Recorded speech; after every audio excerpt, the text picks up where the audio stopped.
Okay, Yes, Ansam and Sarah. welcome to you all. Our title is From Oral History to Global Screen Cinematic Adaptation of the Challenges of Translating the Palestinian Dialect in Palestine 36. Okay, before we dive into the linguistic and academic analysis, we believe it's essential to share the reason behind choosing this specific film and this title. Palestine 36 is a historical documentary film. It takes us back to the British Mandate era and shedding light on the Great Arab Revolt of 1936, a pivotal period that directly led to the 1948 Nakba. And as a Palestinian researchers, we choose this film not just an academic obligation, it's a historical and national responsibility. It reflects our identity, and this is a noticeable gap in academic literature regarding how the Palestinian narrative is subtitled and delivered to global screens. And we aim to contribute bringing that gap. This research stands as a documentation of our collective memory and modest contribution to preserving our identity. Moving to the next slide. Moving to our academic framework, especially the research problem, within the audiovisual translation, most research centers on urban and modern Arabic dialects. However, Palestine 36 relies entirely on the historical rural Palestinian dialect spoken by the revolution's generation in 1936, preserved through emotional oral narratives. Subtitling these oral narratives presents severe challenges. Oral history by nature is filled with repetition, intense emotional delivery, and non-standard linguistic emotional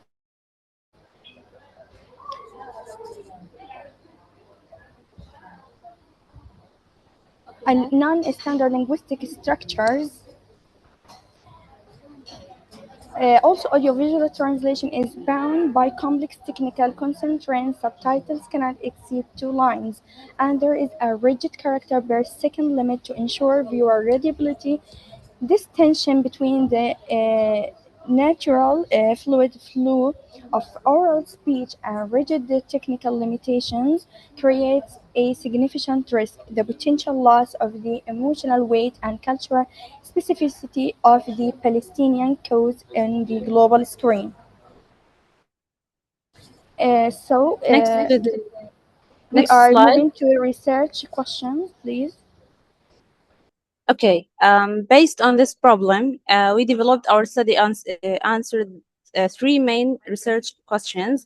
The first one is, what are the primary linguistic and cultural challenges involved in translating the Palestinian dialect as it appears in Palestine 36 from Arabic into English subtitles? And the second, which translation strategies prove most effective in the cinematic adaptation of oral historical content from Palestinian Arabic dialect into English? And the third one, how do the translation strategies applied in our subtitling of Palestine 36 impact the preservation of Palestinian cultural identity and project the film's communicative purpose for a global audience?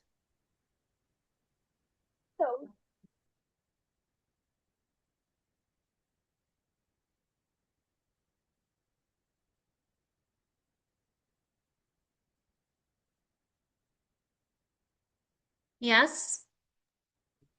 Okay, Sarah has.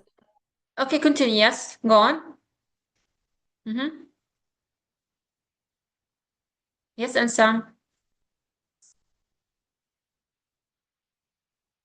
Ansam. I think bad connection. Can you hear me now? Yes, yes. Go on. Okay. We have internet. احكي احكي. Go on. To answer these questions, we adopted a comprehensive practical methodology consisting of four primary steps in subtitling: transcription of the original oral speech, spotting and timing, translation, and finally, equality control to ensure absolute text to image synchronization. Because a single theoretical model cannot fully address such a complex cinematic work, we constructed a multi-layer theoretical framework combining of four different academic perspectives. We use Vinay and Darblend procedures to categorize linguistic and grammatical shifts. We adopted Peterson's model to handle extra linguistic cultural bound references. We used Venuti's domestication and foreignization to balance preserving the source identity versus making it accessible to foreign viewers. All these micro decisions were guided by Scopus theory by Rees and Vermeer, which asserts that a translation must fulfill its perspective function, which in our case is protecting and projecting the authentic Palestinian narrative globally. Hear you and Sam. Next slide. Okay, let's now address the research question one, which examines the linguistic and cultural challenges. Here, the translation of Palestine 36 into English subtitles faces key linguistic and cultural challenges due to the strong resistance of Palestinian dialect features to standardized subtitling.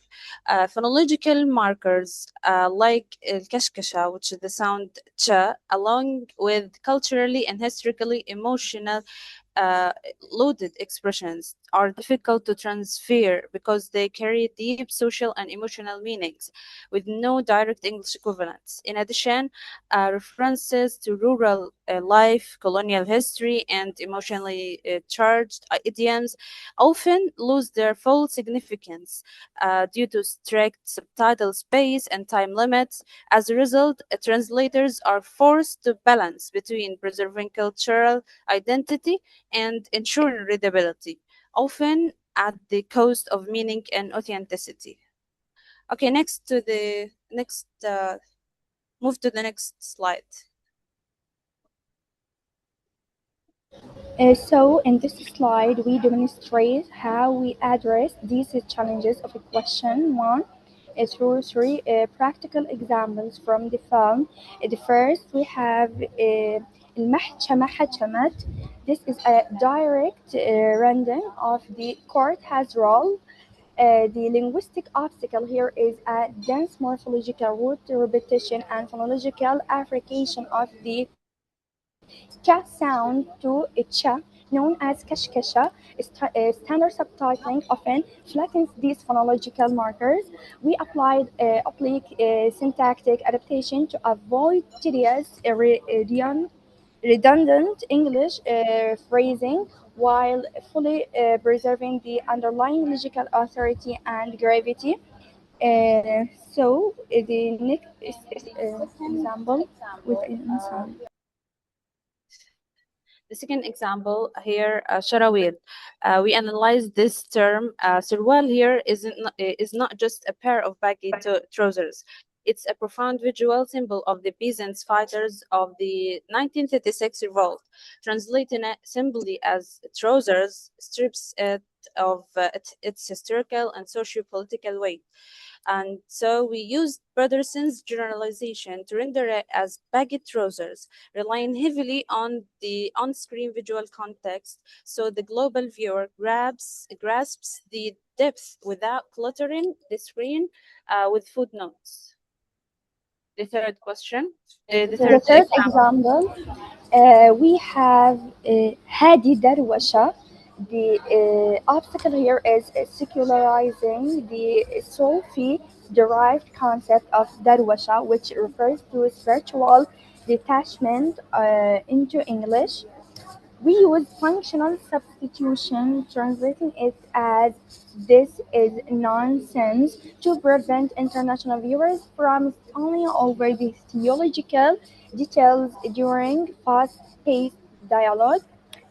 So we can move to most the next slide. The, to research question 2 and some will be with you.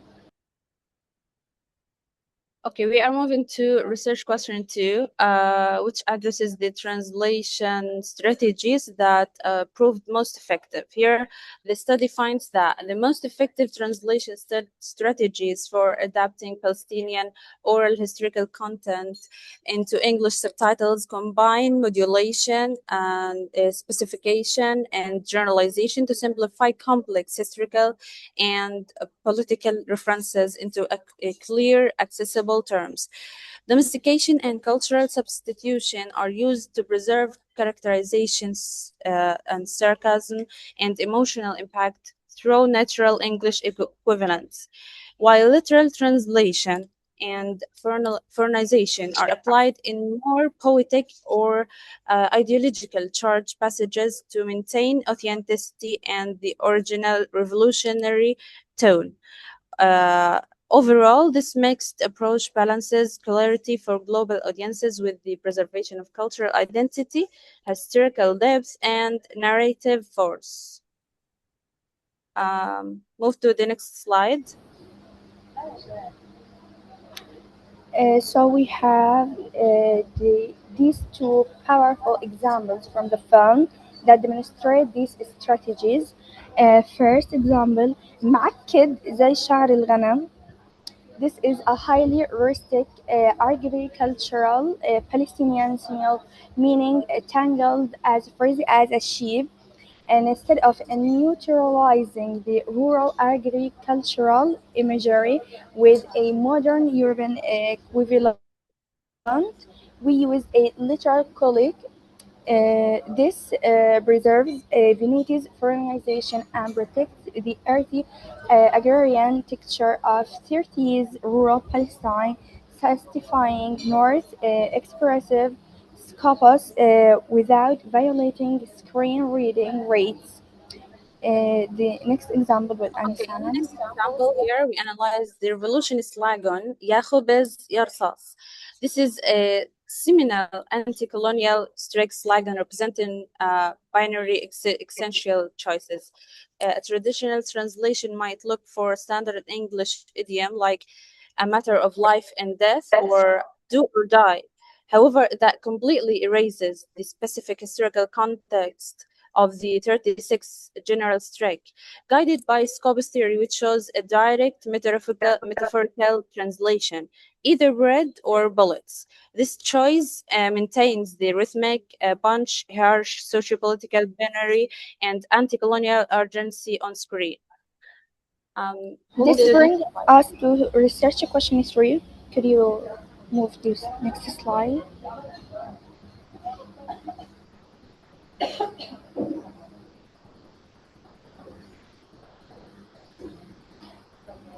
دكتورة ريم, could you please move to next slide? Thank you.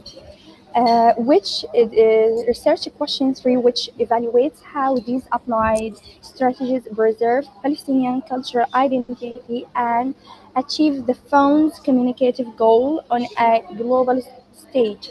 By the concept, translation strategies in Palestine 36 significantly contribute to preserving Palestinian cultural identity while ensuring the film's global communicative purpose.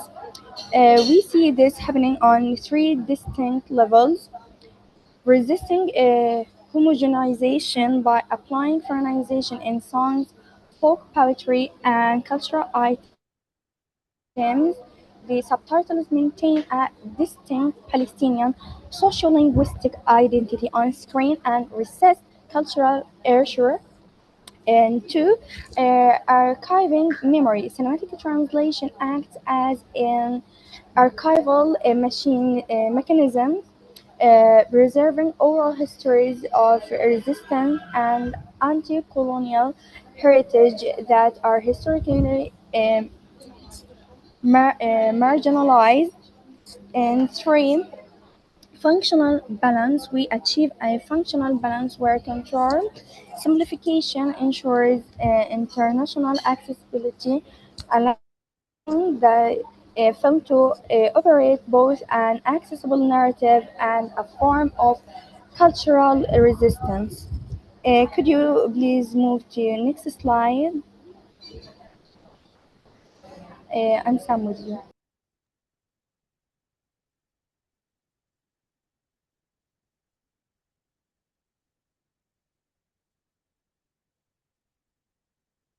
Okay, I'm sorry. Okay.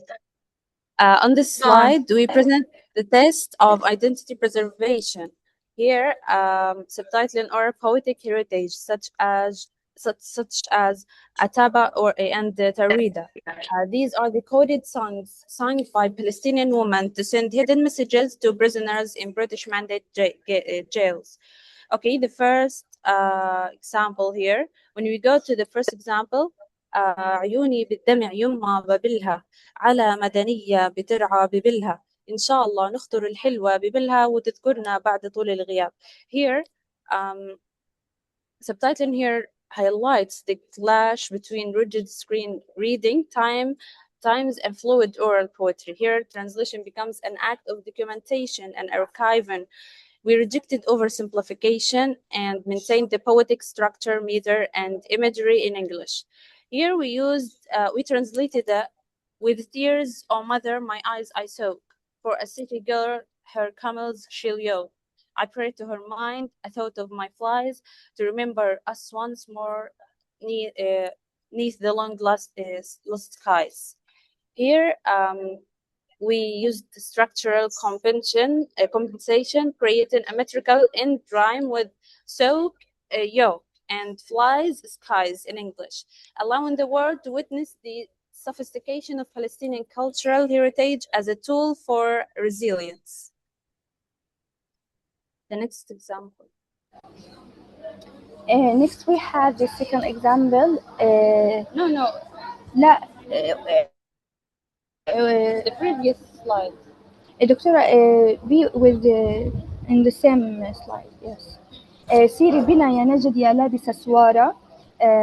Lead us, O Najd, adorned with a bracelet.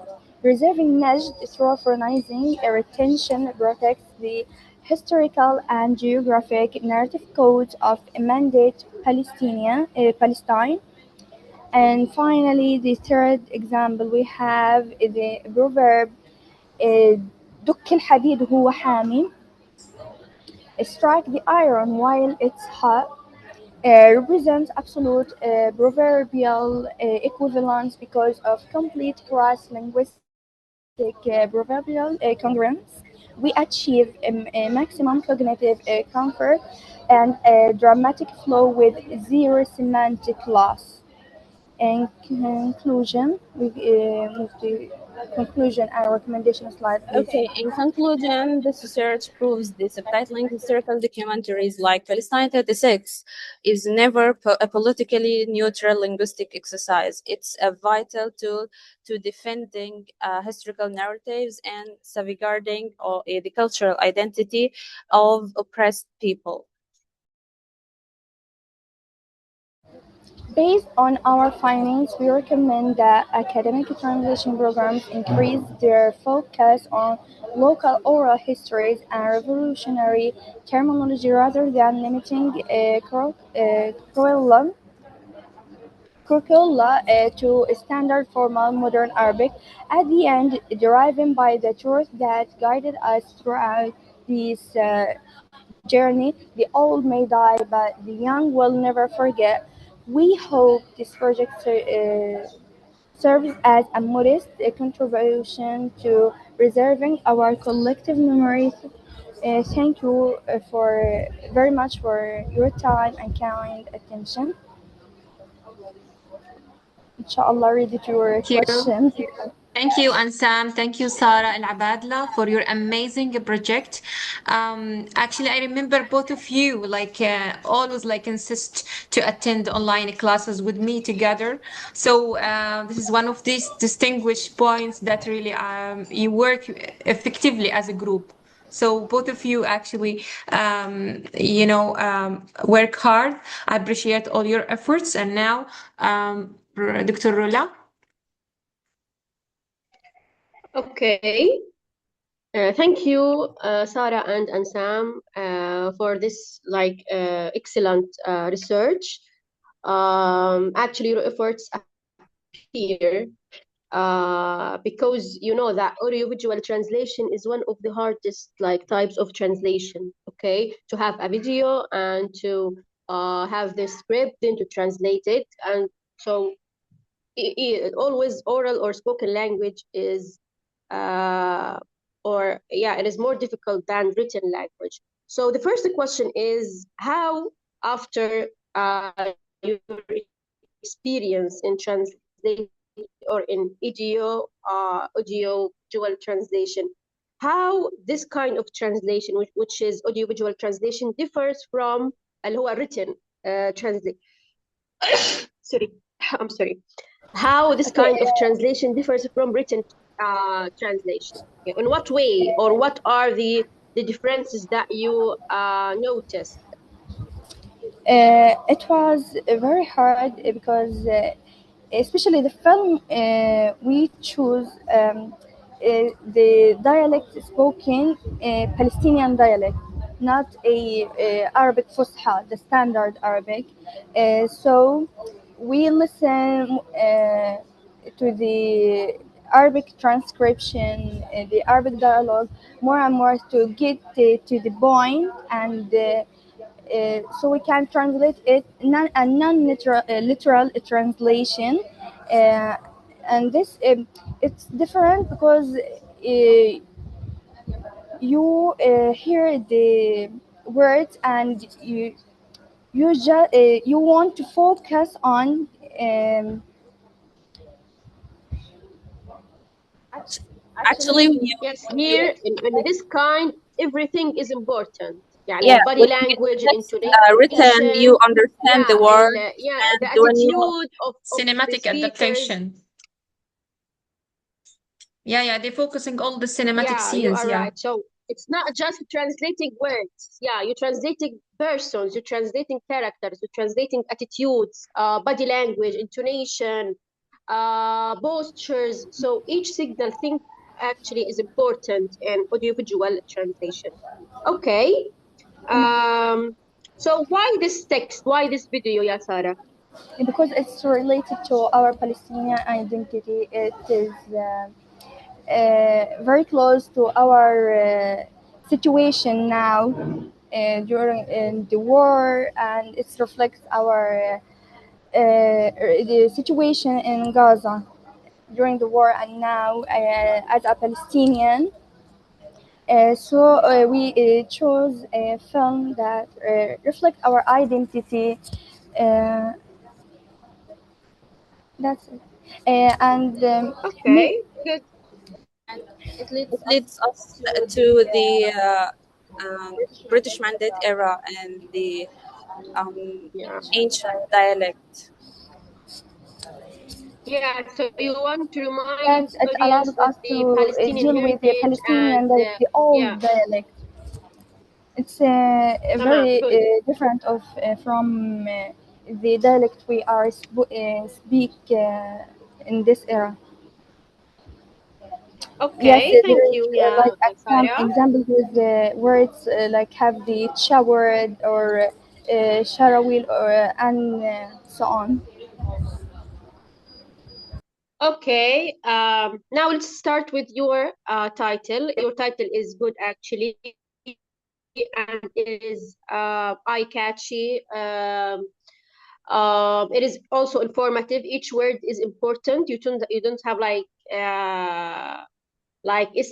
extra or filler words. No, each word is in its suitable place. Now let's go to the methodology. So you said that you To what? employ qualitative research. Why qualitative?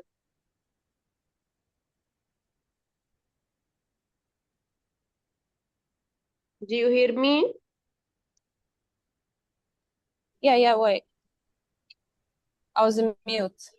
Okay, here we are dealing with oral history and profound emotions. We are not, and Yeah. Palestinian identity. We are not dealing with numbers or statistics. Here we cannot measure our success in conveying the symbolism of these terminologies or revolutionary slogans. So the qualitative analysis is the exact tool that allows us to يعني we are relied on it in our